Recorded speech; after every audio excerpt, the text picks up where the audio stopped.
Okay, so we're going to fast forward a little bit. We're going to pretend that you have given this assignment to your students and they are done completing it, and you want to see what they've done. So I've pulled up a grid with a classroom that I work with quite often. This teacher rocks in using Flipgrid, and so I'm actually going to go to Animal Habitat Homes, and so you can see a GIF that she's used to get her students' attention.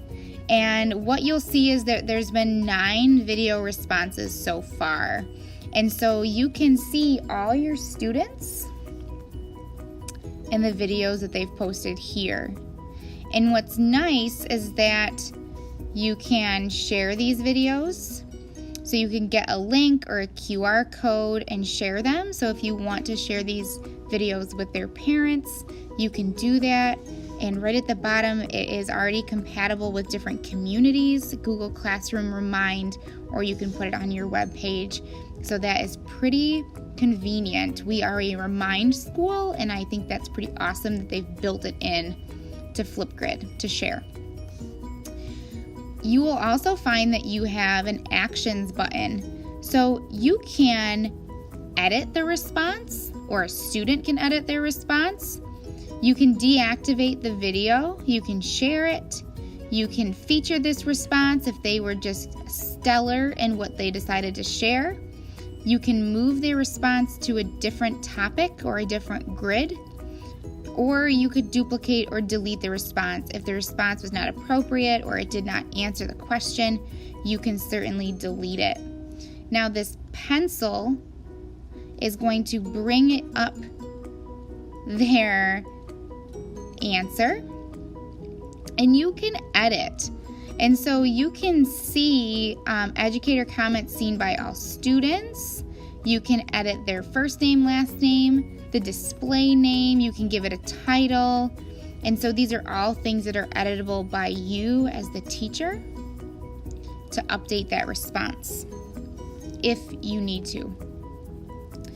On a desktop version, you will also find under Actions, and unfortunately it's not here on my iPad, but under Actions there will be an option to download the video.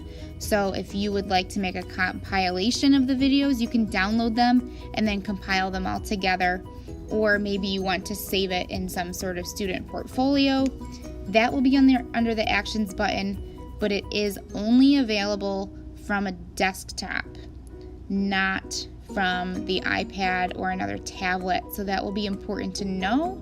You have to have access to a computer to get that feature, to download it, but it will be here under the Actions. So if I tap a name, because we've talked enough about this page, now let's actually look at one. I can tap this name and I can play the video and hear what the student had to say, and you can play through each one, and you just go through and tap the names and it will play the video. I'm going to be doing a 6-part, so let's get started. Okay, she's pretty excited. And then you can just watch through the videos. Now the ones that have the green ring around them have not been watched, and so as I click them, you will see that the green ring goes away. So let's check out Carson's. We'll watch a little bit about it. Hi, my name is Carson. And when I close it, you can see that green went away. Okay? So that is how you would actually view your student work. So just to review, I went to my grid, I went to the topic or the assignment, and all the responses are right underneath. And that's what students will see also. So they will be able to see each other's if you turned off the moderation. I hope you've enjoyed learning about student responses on Flipgrid. If you have any questions, feel free to follow me on Twitter at lsimpson1220. For other classroom ideas and activities, listen to my podcast, The Next Step, with co-host Caitlin Bowen.